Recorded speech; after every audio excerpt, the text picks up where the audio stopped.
नमस्कार, news India में आप सभी का स्वागत है और आपके साथ मैं हूं आयुषी नेगी। कोरोना महामारी से सबसे ज्यादा प्रभावित अमेरिका ने डब्ल्यूएचओ से हटने का ऐलान कर दिया है।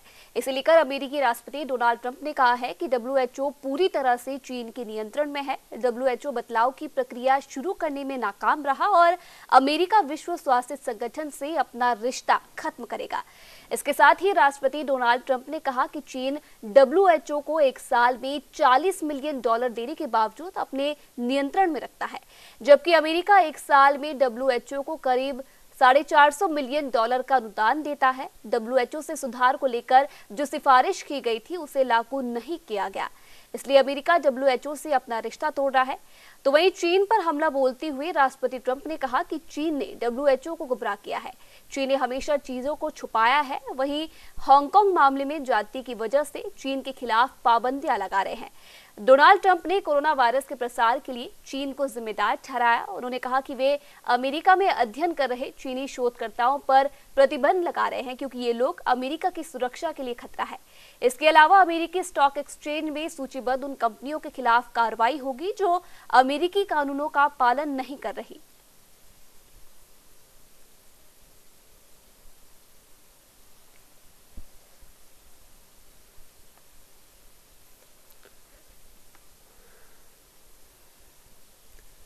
तो वहीं इसी खबर पर ज्यादा जानकारी के लिए प्रमुख संवाददाता मनीष श्रीवास्तव फोन लाइन पे जुड़े हैं। मनीष, जिस तरीके से लगातार हम देख रहे हैं जब से कोरोना संक्रमण फैला है पूरी दुनिया भर में, तब से जो चीन है अमेरिका की निशाने पर है और अब लगातार जिस तरीके से अमेरिका में संक्रमितों के आंकड़े बढ़ते जा रहे हैं, उस तरीके से जो अमेरिकी राष्ट्रपति है डोनाल्ड ट्रंप, वो उनका और भी तीखे तेवर अब चीन की तरफ दिखाई देने लगे हैं।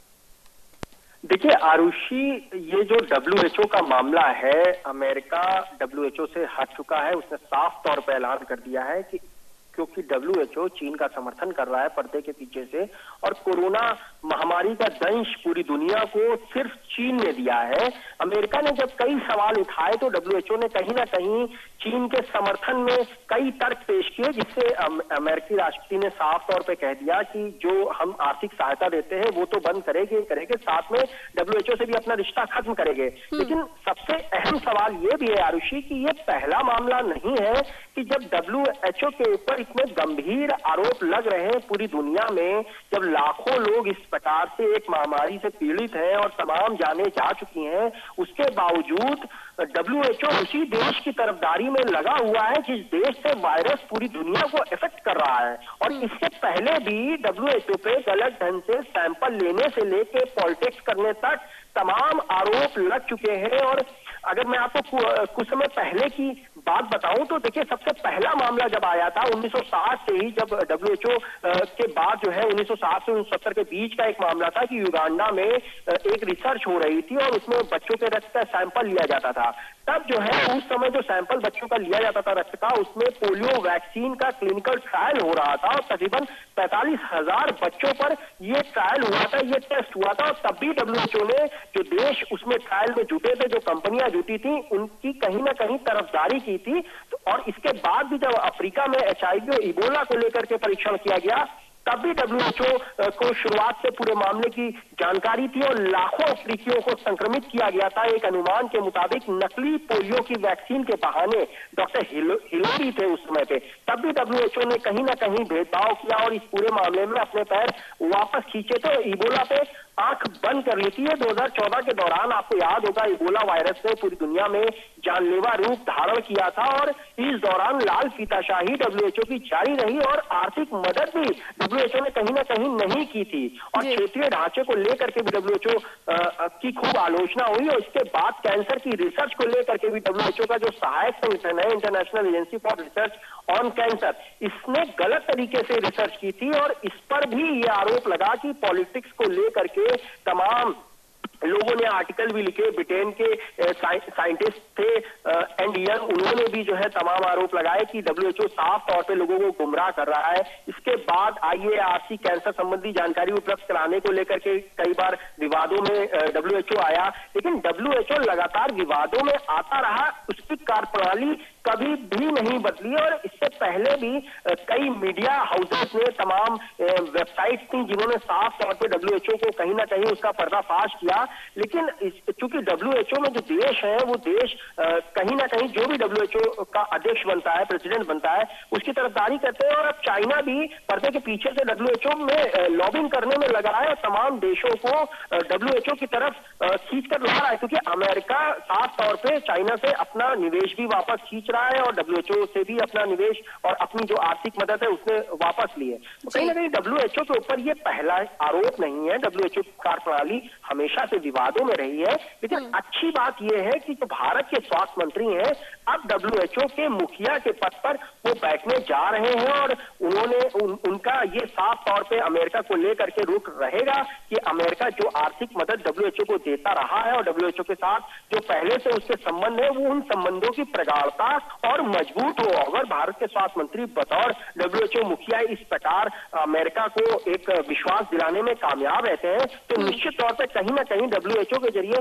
भारत की छवि भी जो है अंतर्राष्ट्रीय तौर पर मजबूत होगी। आरुषि जी, जिस तरीके से जब से हमने देखा है कि कोरोना के मामले सामने आए थे तब से ही जो अमेरिका है लगातार डब्ल्यूएचओ पर सवाल खड़ा कर रहा है कि कहीं ना कहीं जिस तरीके से जांच होनी चाहिए थी, उनका शुरू से कहना था कि चीन की कहीं ना कहीं यहाँ पर हाथ है कोरोना वायरस को फैलाने में। और यहाँ पर राष्ट्रपति ट्रंप ने इस बात का भी जिक्र किया है कि उन्होंने लगातार सुधार की सिफारिश डब्ल्यूएचओ से की थी, लेकिन उनकी बात को यहाँ पर सीरियसली नहीं लिया गया, ध्यान नहीं दिया गया डब्ल्यूएचओ की तरफ से। देखिए आरुषि, आप बिल्कुल सही कह रही हैं। जो वायरस था कोरोना वायरस वो वुहान की लैब से निकला था और चीन को देखिए आप, चीन में जितने भी पेशेंट्स कोरोना के सामने आए थे, जितने भी संक्रमित लोगों का आंकड़ा सामने आया था उससे दुगना आंकड़ा अब भारत में आ रहा है और चाइना अब इस वायरस के ऊपर कंट्रोल कर चुका है। तो इसका मतलब ये जरूर है कि चाइना ने कहीं ना कहीं कुछ ना कुछ तो ऐसी तकनीक या दवा या वैक्सीन विकसित की है जिससे उसके बाकी देश वो पटरी पर लौट आए। वुहान अपनी रफ्तार से अब आगे बढ़ रहा है। तो साफ तौर पे अमेरिका ये आरोप लगा रहा है कि चाइना के पास कोरोना को लेकर के साथ मौजूद है और चाइना ने ही इस वायरस का दंश पूरी दुनिया को दिया है और खास तौर पे अमेरिका और तमाम देश जिसमें सबसे ज्यादा त्रासदी जो है कोरोना ने मचाई है उसको लेकर के भी अमेरिका साफ तौर पे पहले भी आरोप लगाता रहा और इससे पहले भी आप लगातार बीते 2-3 दिन के अंदर अगर अमेरिकन प्रेसिडेंट के ट्वीट देखेंगे तो वो लगातार ये साबित कर रहे हैं कि चाइना को लेकर के अब अमेरिका ने एक पॉलिसी बनाई है और उस पॉलिसी में चाइना से दूरी ही होनी है। और जितना चाइना से दूरी होगी अमेरिका की डब्ल्यूएचओ के मामले में उतना ही वो भारत के नजदीक आएगा, क्योंकि कहीं ना कहीं चाइना अपना दुश्मन भारत को भी बनता रहा है और पाकिस्तान और तमाम नेपाल वगैरह को चाइना उनके करीब रहा है। तो ये एक जो है विदेशी रणनीति भी है, कहीं ना कहीं इसको देखना होगा, क्योंकि डब्ल्यूएचओ के जरिए भारत भी अमेरिका के करीब आने में बड़ी भूमिका निभाएगा। जी, कहीं ना कहीं इसकी बौखलाहट अब चीन की तरफ से देखी जा सकती है, जिस तरीके से भारत में अपने सैनिकों को तैनात करना या फिर नेपाल को भड़काना। तो कहीं ना कहीं जिस तरीके से हमलावर यहाँ पर लगातार अमेरिका है या फिर दूसरे देशों की बात करूं, जिस तरीके से चीन पर अब एकदम से हमलावर ये देश हुए, तो कहीं ना कहीं बौखलाहट अब साफ तरीके से चीन की देखी जा सकती है। बिल्कुल सही कह रही हैं आप आरुषि, चीन इस समय पूरी तरह से बौखलाया हुआ है। आपने सुना होगा कुछ दिन पहले ही अमेरिका ने चाइना में जिन कंपनियों ने निवेश किया है अमेरिकी और जापानीज, वो साफ तौर पे उन्होंने वहां से अपना निवेश समेट करके अन्य देशों की तरफ रुख करने को बोला है अमेरिकन प्रेसिडेंट ने।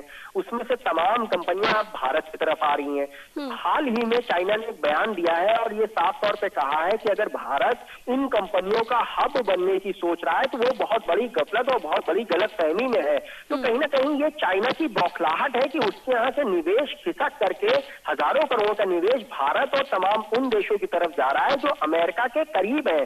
और इसको लेकर के चाइना लगातार अपनी बौखलाहट अलग अलग मंचों पर निकाल रहा है और चाइना इस समय नेपाल को भी पर्दे के पीछे से भड़का रहा है, जिसको देखते हुए नेपाल अभी हाल ही में आपने सुना होगा कि नेपाली संसद में मानचित्र का मामला आया था, लेकिन ऐन मौके पे वो प्रस्ताव प्रस्तुत होने से रोक दिया गया और पाकिस्तान को तो लगातार चाइना भड़काता ही रहा है। तो ऐसे में चाइना इस समय कोरोना को लेकर के पूरी दुनिया में घिर गया है और निश्चित तौर पे देश की सबसे बड़ी दुनिया की सबसे बड़ी ताकत अमेरिका जिस प्रकार से चाइना के खिलाफ इस समय खड़ा है, तो वो निश्चित तौर पे चाइना को भी अलग थलग करने में महत्वपूर्ण भूमिका अदा करेगा। ऋषि जी बिल्कुल, बहुत बहुत धन्यवाद मनीष तमाम जानकारी देने के लिए।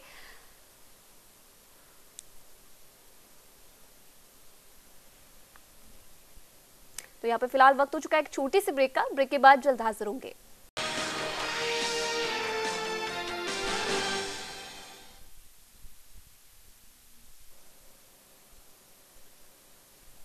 तो ब्रेक के बाद एक बार फिर से स्वागत है आप सभी का। बढ़ते आगे, कोरोना वायरस की वैक्सीन बनाने में अब एक और कंपनी ने दुनिया की उम्मीदें जगा दी है। दरअसल अमेरिकन कंपनी फाइजर ने दावा किया है कि इस साल अक्टूबर के अंत तक उनकी वैक्सीन बनकर तैयार हो जाएगी। मिली जानकारी के मुताबिक कंपनी के सीईओ अल्बर्ट बुर्ला ने इसे लेकर कहा है कि अगर सब कुछ ठीक चलता रहा और हमें किस्मत का साथ मिला तो अक्टूबर के अंत तक वैक्सीन होगी। एक गुणकारी और सुरक्षित वैक्सीन के लिए हम भरपूर प्रयास कर रहे हैं। कंपनी के सीईओ ने रिपोर्ट में बताया कि फाइजर जर्मनी की फर्म बायोटेक कंपनी के साथ ही यूरोप और संयुक्त राज्य अमेरिका में कई संभावित वैक्सीन को लेकर काम किया जा रहा है। इसके अलावा एस्ट्राजेनेका नाम की एक और कंपनी ने दावा किया है कि इस साल के अंत तक एक या फिर एक से ज्यादा वैक्सीन तैयार हो सकती है। आपको बता दें कि एस्ट्राजेनेका फिलहाल ऑक्सफोर्ड यूनिवर्सिटी के साथ वैक्सीन पर काम कर रहा है, जिसमें एक वैक्सीन पर काम इस साल के अंत तक खत्म हो सकता है।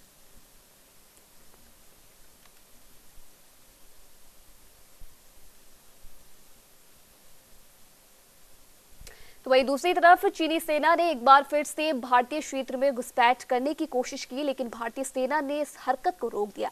इस दौरान भारतीय सेना और चीनी सेना के बीच टकराव भी देखने को मिला। जब मई से पहले सप्ताह में चीनी सेना गालवान नदी से भारत की ओर बढ़ रही थी, तब भारतीय सेना अलर्ट हो गई थी और सैनिकों की तैनाती यहां पर बढ़ा दी गई थी। सूत्रों के अनुसार चीनी सेना का इरादा भारतीय क्षेत्र में घुसपैठ करने और कैंप बनाने का था, लेकिन भारतीय सेना के आगे उसकी नहीं चल पाई। भारतीय सेना ने अपनी टुकड़ी को फॉरेन इलाके में तैनात कर दिया और चीनी सेना के मूवमेंट को रोक दिया। इससे चीनी सेना का गालवान घाटी क्षेत्र में भारतीय क्षेत्र के अंदर घुसपैठ का सपना नहीं पूरा हो पाया। सूत्रों का कहना है कि चीनी सेना का टारगेट गालवान पॉइंट के पास तक बनी सड़क थी। इस सड़क की वजह से भारतीय सेना गालवान घाटी इलाके में आसानी से आवाजाही कर पाती है।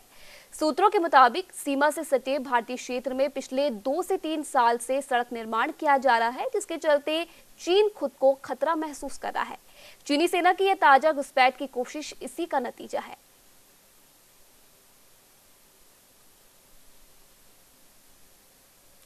तो वही मोदी सरकार के दूसरे कार्यकाल का आज 1 साल पूरा हो गया है। इस मौके पर पीएम मोदी ने देशवासियों को एक खत लिखा है।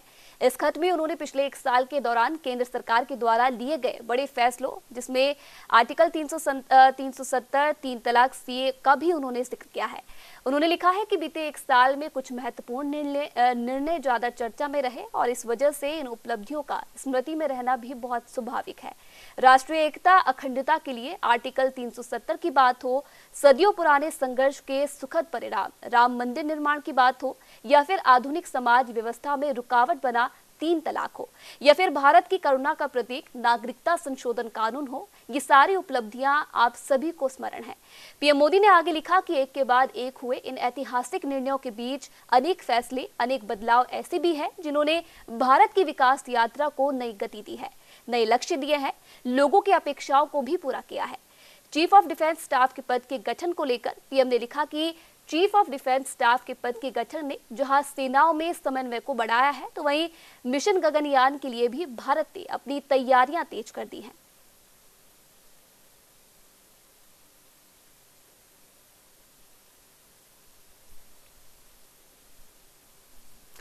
तो वहीं बात करें कोरोना की, तो दिल्ली में कोरोना का संकट लगातार गहराता जा रहा है। दिल्ली के मुख्यमंत्री अरविंद केजरीवाल ने कहा है कि लॉकडाउन से कोरोना खत्म नहीं हो सकता, कोरोना का इलाज जरूरी है। उन्होंने एक प्रेस कॉन्फ्रेंस में दिल्ली में कोविड-19 अस्पतालों में बिस्तरों की उपलब्धता के बारे में भी जानकारी दी।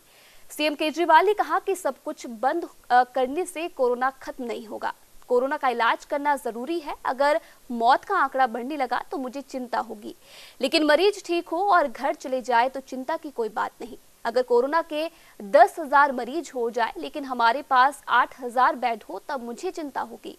अरविंद केजरीवाल ने कहा कि दिल्ली में 5 जून तक 9,500 बेड तैयार किए जाएंगे। कोविड-19 मरीजों के लिए होटल भी टेक ओवर किए जा रहे हैं।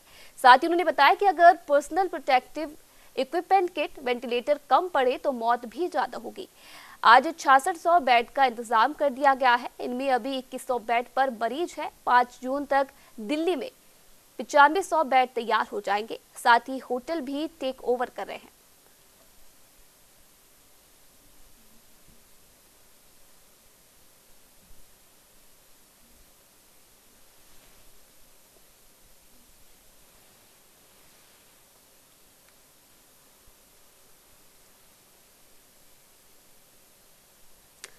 तो वही दूसरी तरफ दिल्ली हाईकोर्ट ने केजरीवाल सरकार को निर्देश दिया है कि ऑटो रिक्शा, ई रिक्शा और ग्रामीण सेवा के ड्राइवरों को 5,000 रुपए का मुआवजा 10 दिन के भीतर दिया जाए। दरअसल दिल्ली सरकार द्वारा 11 अप्रैल को एक स्कीम लॉन्च की गई थी, जिसमें कोरोना की वजह से हुए नुकसान की भरपाई के लिए बतौर मुआवजा 5,000 रुपए की रकम देने की दिल्ली सरकार की तरफ से घोषणा की गई थी। दिल्ली हाईकोर्ट में एनजीओ नई सोसाइटी की तरफ से ये याचिका लगाई गई थी। अर्जी में कहा गया था कि दिल्ली सरकार की इस स्कीम का फायदा सिर्फ उन्हीं ड्राइवरों को मिला है जिनके पीवीसी यानी कि पब्लिक सर्विस व्हीकल बैच में चिप लगा था। चिप होने पर ही ड्राइवरों को ये 5,000 रुपए का मुआवजा दिया गया है। याचिकाकर्ता के वकील वरुण जैन ने कोर्ट को बताया कि बैच में चिप लगे होने की शर्त के कारण 50% से भी कम ड्राइवरों को दिल्ली सरकार की तरफ से कोरोना मुआवजे के तौर पर 5,000 रुपए दिए गए हैं। हाईकोर्ट के निर्देश के बाद दिल्ली सरकार के ट्रांसपोर्ट विभाग ने अपनी वेबसाइट में बदलाव किया है। जिनके पीवीसी बैच में चिप नहीं थी, उनके आवेदनों को भी अब स्वीकार किया है। दिल्ली सरकार के मुताबिक अब तक 1,10,000 ड्राइवरों को 5,000 रुपए की राशि सीधे उनके अकाउंट में ट्रांसफर कर दी गई है। लेकिन याचिकाकर्ता का कहना है कि पीवीसी बैच होल्डर की संख्या दिल्ली में 83,000 है।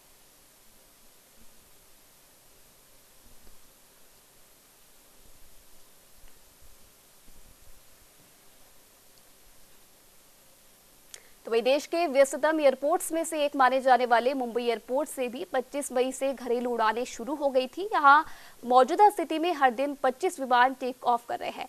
कोरोना वायरस के खतरे को देखते हुए देश के एयरपोर्ट्स पर कई कड़े उपाय किए गए हैं। मुंबई कोविड-19 हॉटस्पॉट है, इसलिए यहां एयरपोर्ट पर भी खास सतर्कता बरती जा रही है।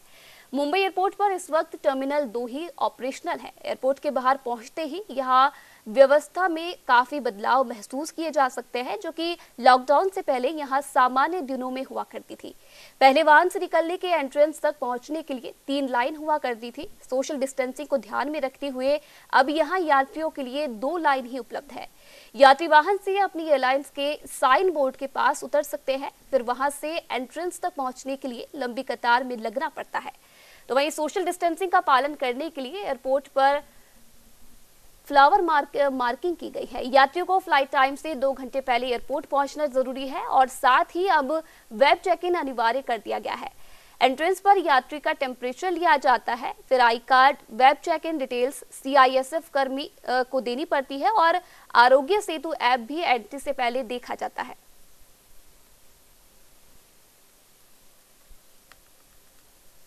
तो फिलहाल वक्त एक और छोटी सी ब्रेक का, ब्रेक के बाद जल्द हाजिर होंगे।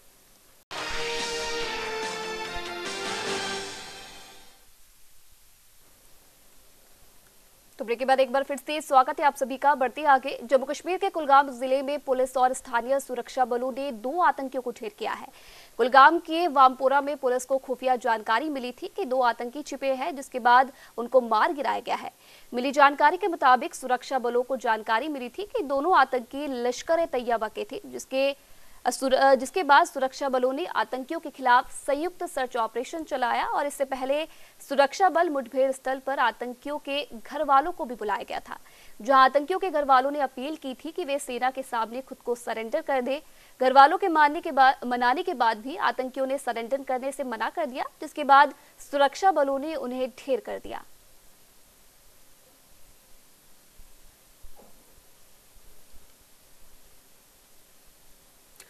राजस्थान के राजगढ़ में एसएचओ विष्णुदत्त बिश्नोई की आत्महत्या का मामला अभी थमा नहीं था कि एक और पुलिसकर्मी ने आत्महत्या कर ली। राजस्थान के दौसा में सैंथल थाने के हेड कांस्टेबल गिरिराज प्रसाद बैरवा ने सरकारी आवास पर फांसी लगाकर आत्महत्या कर ली, जिससे पुलिस प्रशासन में हड़कंप मच गया। तो वही घटना की सूचना मिलने पर पुलिस के आला अधिकारी मौके पर पहुंचे हैं। हालांकि मृतक के पास से अभी तक कोई सुसाइड नोट बरामद नहीं हुआ है। फिलहाल पुलिस पूरे मामले की जांच में जुटी है। देखो, हमें कुछ भी ऐसा नहीं लग रहा बातचीत में भी, और जैसे हमने कल से मैं शाम से आया हुआ हूँ, तो उनके स्टाफ वालों से जो बातचीत की उनमें कहीं मुझे ऐसा नहीं लग रहा है कि वो आदमी की बहुत ज़्यादा डिप्रेशन में था या किस वजह से डिप्रेशन में था, ये भी अभी तक तो हमें कोई पता नहीं चला। स्टाफ से भी अच्छी पड़ती थी इनकी, मैं 2-3 बार पहले भी इनसे थाने पे जाके मिल के गया था, तो पूरा स्टाफ अच्छा कोऑपरेट करता था, काम के भी जानकार अच्छे थे और मजबूत आदमी थे। लेकिन हमें अभी तक ये समझ में नहीं आ रहा कि उन्होंने ऐसा गलत कदम क्यों उठाया। स्पष्ट कारण तो आगामी जांच आएंगी। इनकी कोई कोल्ड डिटेल में कहीं कोई क्लू मिलता है किस आदमी से, बाहर के आदमी से उन्होंने बात की है, तो फिर उसमें कुछ मिल सकता है। परिवार में ऐसा कुछ नहीं था। मेरी सुबह भी बात हुई थी, दोपहर में भी उन्होंने मेरे फ़ोन करके पूछा तू कहाँ है। कल दोपहर को? हाँ, उन्होंने स्पेशली मेरे फ़ोन करके पूछा तू कहाँ है, तो मैंने कहा मैं घर पे हूँ। वो ठीक है, उससे ज़्यादा उन्होंने कुछ बात नहीं की मुझसे। कोई दबाव महसूस कर रहे हैं वो आपको लगता है? ऐसा तो उनके साथ में क्या था उन्होंने कभी खुल के भी नहीं बताया, और कभी उनकी जो कल मेरी बात हुई उन बातों में भी कभी ऐसा नहीं एहसास हुआ मेरे को कि ये डिप्रेशन में है। लगभग 2 बजे बाद में उनका न तो फ़ोन मैंने नहीं किया, थाने से मेरे पास फ़ोन गया था, तो मुझे पता चला कि उन्होंने ऐसा कर लिया। कार्यरत था और कल शाम को 8 बजे करीब जब सरकारी क्वार्टर्स का जो है उसमें ही लांगरी का खाना देने के लिए गया, तो गेट बंद था। फिर इंचार्ज वगैरह गए, इन्होंने देखा जाकर तो इसने खुद को हैंग कर लिया था। उसमें थोड़ा बहुत इसकी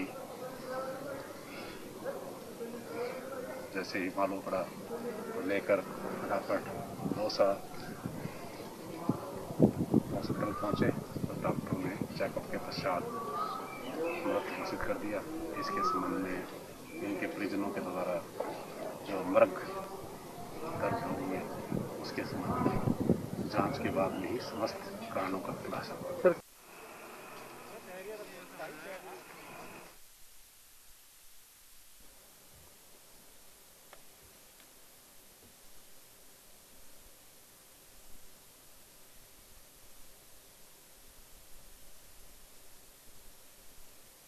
तो फिलहाल इस बुलेटिन में इतना ही। देश विदेश की तमाम खबरों के लिए आप देखते रहिए न्यूज़ इंडिया।